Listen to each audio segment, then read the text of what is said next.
നമസ്കാരം. Raf talks ഫുട്ബോളിലേക്ക് ഏവർക്കും സ്വാഗതം. യുഎഫ ചാമ്പ്യൻസ് ലീഗിലെ പ്രീ ക്വാർട്ടർ പോരാട്ടങ്ങൾ ഇന്നലത്തോടുകൂടി അവസാനിച്ചിട്ടുണ്ട്. ക്വാർട്ടർ ഫൈനൽ ലൈനപ്പ് ഇപ്പോൾ പൂർത്തിയായിട്ടുണ്ട്. വമ്പന്മാരെല്ലാം ക്വാർട്ടർ ഫൈനലിലേക്ക് യോഗ്യത നേടിയിട്ടുണ്ട്. നിലവിലെ ചാമ്പ്യന്മാരായ മാഞ്ചസ്റ്റർ സിറ്റി, സ്പാനിഷ് വമ്പന്മാരായ റയൽ മാഡ്രിഡ്, ഫ്രഞ്ച് കരുത്തരായ PSG, അതുപോലെ തന്നെ Bayern Munich, Atletico Madrid, Borussia Dortmund, Arsenal, FC Barcelona എന്നിവരൊക്കെയാണ് ഇപ്പോൾ യുവേഫ ചാമ്പ്യൻസ് ലീഗിന്റെ അവസാന 8ലേക്ക് യോഗ്യത നേടിയിട്ടുള്ളത്. ഇനി ക്വാർട്ടർ ഫൈനൽ മത്സരങ്ങൾക്ക് വേണ്ടിയുള്ള കാത്തിരിപ്പിലാണ് ഇപ്പോൾ ഫുട്ബോൾ ആരാധകരുള്ളത്. ഇവിടെ ബ്രസീലിയൻ ആരാധകർക്ക് വളരെയധികം സന്തോഷിക്കാനുള്ള ഒരു വകയുണ്ട്. അതായത് ചാമ്പ്യൻസ് ലീഗിലെ ക്വാർട്ടർ ഫൈനലിൽ നിരവധി ബ്രസീലിയൻ താരങ്ങളാണ് കളിക്കുന്നത്. ആകെ യോഗ്യത നേടിയ 8 ടീമുകളിൽ 6 ടീമുകളിലും ബ്രസീലിയൻ താരങ്ങളുടെ സാന്നിധ്യമുണ്ട്.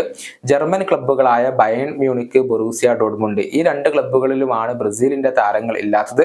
ബാക്കിയുള്ള ക്ലബ്ബുകളിൽ ഒക്കെ തന്നെയും ബ്രസീലിയൻ താരങ്ങളുണ്ട്. നമുക്ക് അവർ ആരൊക്കെയാണ് എന്നുള്ളത് പരിശോധിക്കാം. റയൽ മാഡ്രിഡിന്റെ കാര്യത്തിലേക്ക് വരുമ്പോൾ വിനീഷ്യസ് ജൂനിയർ അവിടെയുണ്ട്, റോഡ്രിഗോ, എഡർ മിലിറ്റാവോ എന്നിവർ അവിടെയുണ്ട്.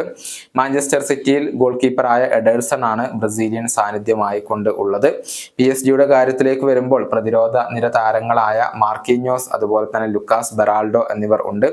FC ബാഴ്സലോണയിൽ റഫീഞ്ഞയുണ്ട്, അതുപോലെ തന്നെ വിക്ടോർ റോക്കുമുണ്ട്. ആഴ്സണലിന്റെ കാര്യത്തിലേക്ക് വരുമ്പോൾ Gabriel Jesus, Gabriel Martinelli, Gabriel മഗല്ലസ്, ഇങ്ങനെ 3 ബ്രസീലിയൻ താരങ്ങളാണ് ഉള്ളത്. അതുപോലെ തന്നെ അത്ലറ്റിക്കോ മാഡ്രിഡിന്റെ കാര്യത്തിലേക്ക് വരുമ്പോൾ സാമുവൽ ലിനോ, ഗബ്രിയൽ പൗളിസ്റ്റ എന്നിവരാണ് ഉള്ളത്. ബയേൺ മ്യൂണിക്, ബൊറൂസിയ ഡോർട്ട്മുണ്ട് എന്നിവരിൽ ബ്രസീലിയൻ താരങ്ങൾ ഇല്ല എന്നുള്ളതാണ്. ഏതായാലും ക്വാർട്ടർ ഫൈനലിൽ ബ്രസീലിയൻ താരങ്ങൾ പരസ്പരം ഏറ്റുമുട്ടുന്ന ഒരു കാഴ്ച ആരാധകർക്ക് കാണാൻ കഴിയും. അതുപോലെ തന്നെ സെമിയിലും ഫൈനലും ഒക്കെ ബ്രസീലിയൻ താരങ്ങൾ ഉണ്ടാകും എന്ന് തന്നെയാണ് ബ്രസീലിയൻ ആരാധകർ ഇപ്പോൾ അടിയുറച്ച് വിശ്വസിക്കുന്നത്. ഈ വീഡിയോ അവസാനിപ്പിക്കുന്നു. മറ്റൊരു വീണ്ടും കാണാം.